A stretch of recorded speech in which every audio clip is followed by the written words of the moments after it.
नमस्कार साथियों, जय हिंद। एक बार फिर से आपका कलाम क्लासेज में स्वागत है। आज का हमारा जो टॉपिक रहने वाला है वो बहुत ही शानदार टॉपिक रहने वाला है। और आज का टॉपिक है हमारा जो है भारत का नक्शा, कि हमें नक्शा कैसे याद करना है। आज मैं आपको मात्र 15 से 20 मिनट की क्लास रहेगी, जिसके अंदर हम ये पूरा का पूरा नक्शा यहीं पर याद करेंगे। और भारत के अंदर माँ भारती के हम लाल हैं, तो हमें भारत का नक्शा अच्छे से याद होना बहुत जरूरी है। कि हमें कोई भी राज्य पूछे, कोई भी स्थान पूछे, तो हमें लगभग एक अंदाजा लगाना आना जरूरी है। तो आज हम चलते हैं भारत के नक्शे पर, कि भारत के नक्शे में किस प्रकार हम इसको याद करेंगे। तो देखिए, भारत के अंदर दो प्रकार के हैं। एक तो राज्य है, एक तो राज्य भारत में कितने हैं? वर्तमान में 28 राज्य है। और एक है केंद्र शासित प्रदेश, केंद्र शासित प्रदेश, जिसको मैं शॉर्ट में KSP लिखूंगा। केंद्र शासित प्रदेशों की संख्या वर्तमान में है 8। तो देखिए, सबसे पहले ऊपर जो है वो है केंद्र शासित प्रदेश हमारा लद्दाख। देखिए, आप अगर नक्शा याद कर रहे हो तो कम से कम 2 या 3 कलर के पेन आपके पास होने चाहिए। रेड कलर के पेन से हम लिखेंगे केंद्र शासित प्रदेश, ब्लैक कलर से हम लिखेंगे सारे राज्य। तो ऊपर पहला जो केंद्र शासित प्रदेश आता है वो आता है लद्दाख। लद्दाख से हम जैसे ही आगे जाएंगे तो दूसरा केंद्र शासित प्रदेश आ जाएगा जम्मू कश्मीर। पहले भारत का एक राज्य होता था, लेकिन 31 अक्टूबर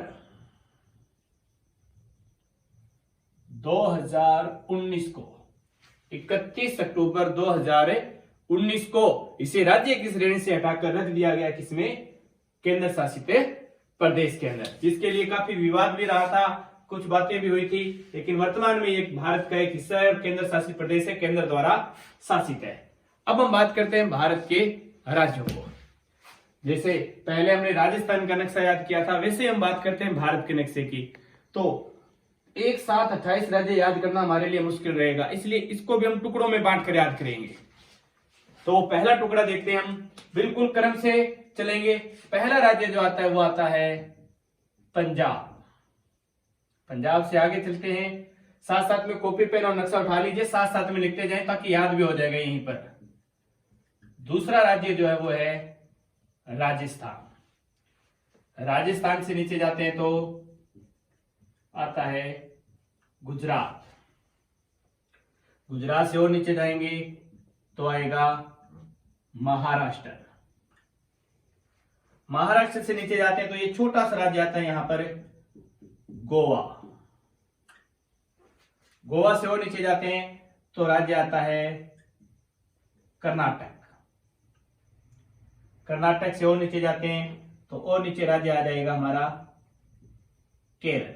और ये केरल से लेकर पंजाब तक रहेगा हमारा स्टेप नंबर 1। याद कैसे करना है? साथ साथ में देखिए। सबसे पहले 2 बार साथ में बोलेंगे आप। सबसे पहला राज्य कौन सा? पंजाब। पंजाब के बाद राजस्थान। राजस्थान के बाद गुजरात। गुजरात के बाद महाराष्ट्र। महाराष्ट्र के बाद गोवा। गोवा के बाद कर्नाटक। कर्नाटक के बाद केरल। वापिस केरल से पहले कर्नाटक। कर्नाटक से पहले गोवा।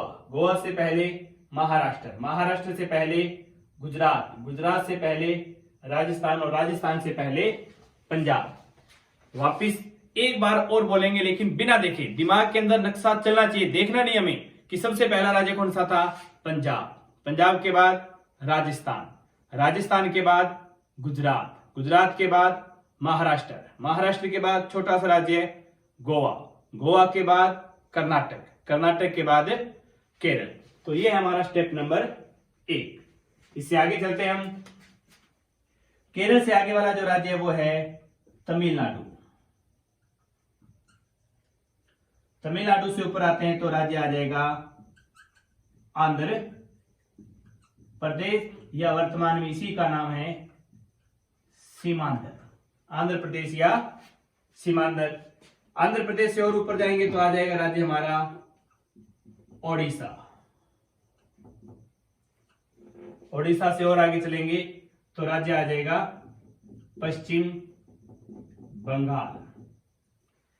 तो तमिलनाडु से पश्चिम बंगाल तक रहेगा हमारा स्टेप नंबर 2। तमिलनाडु से पश्चिम बंगाल तक रहने वाला स्टेप नंबर 2। तो स्टेप नंबर 2 में देखिए कौन कौन से राज्य हैं। पहला राज्य आता है तमिलनाडु, तमिलनाडु के बाद आंध्र प्रदेश, आंध्र प्रदेश के बाद ओडिशा, ओडिशा के बाद पश्चिम बंगाल। वापिस चलते हैं क्रम में।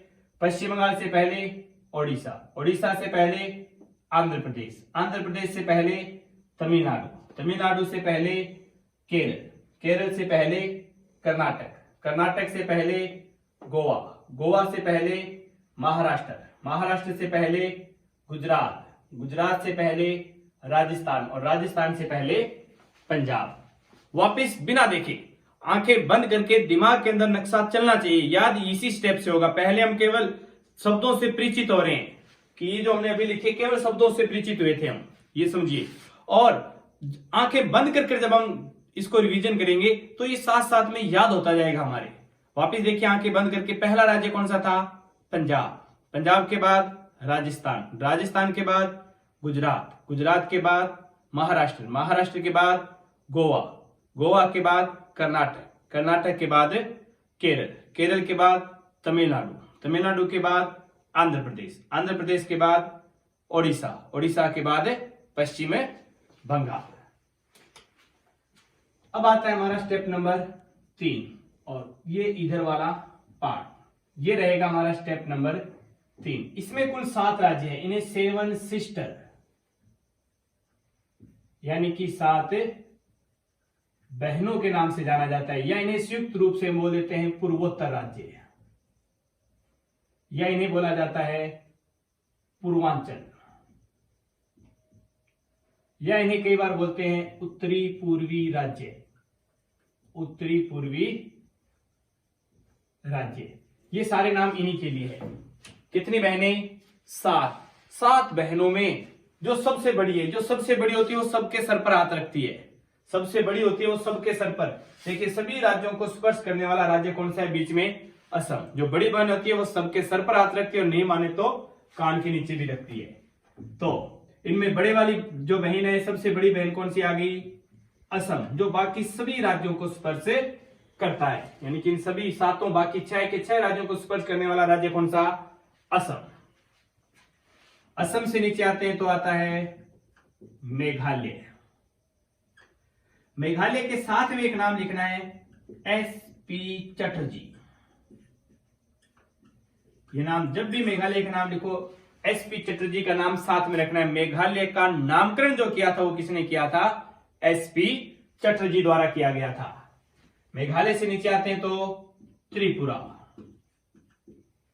और सबसे नीचे कुश्ती में जो सबसे नीचे होता है उसका जोर ज्यादा लगता है। सीधी सी बात याद रखनी है, सबसे नीचे वाला जो राज्य है वो कौन सा होगा? जिसका जोर ज्यादा लगेगा, जिसका जोर ज्यादा लगेगा मिजोरम। जोर पर जोर देना है, कौन सा? मिजोरम। कौन सा राज्य है ये? मिजोरम। और साथ में एक बात और याद रखोगे, कर्क रेखा भारत से बाहर जाएगी तो उसे जोर आएगा। कर्क रेखा भारत से बाहर जाएगी तो उसे जोर आएगा। क्यों आएगा? क्योंकि वो कहां से जा रही है? मिजोरम से जा रही है। कहां से जा रही है वो? मिजोरम से। तो अच्छे से याद रखना, पूर्वोत्तर की 2 बहनों से कर्क रेखा गुजरती है, त्रिपुरा और मिजोरम। सबसे नीचे वाला जो राज्य है वो कौन सा है? मिजोरम। और हमें अच्छे से याद होना चाहिए कि मिजोरम से कर्क रेखा भारत से बाहर जाएगी तो उसे जोर आएगा। मिजोरम से ऊपर चले तो मणिपुर, मणिपुर से ऊपर चलते हैं तो नागालैंड, नागालैंड से ऊपर चलते हैं तो अरुणाचल प्रदेश। नागालैंड से ऊपर है अरुणाचल प्रदेश। तो ये 7 राज्य हो गए। एक बार वापिस देखिए, केवल इन 7 को सबसे बड़ा असम, असम के बाद मेघालय, मेघालय से नीचे त्रिपुरा, सबसे नीचे मिजोरम, मिजोरम के बाद मणिपुर, मणिपुर के बाद नागालैंड, और नागालैंड के बाद अरुणाचल प्रदेश। अरुणाचल प्रदेश को पहले नेफा के नाम से भी जाना जाता था। अरुणाचल प्रदेश को नेफा भी। एक बार वापिस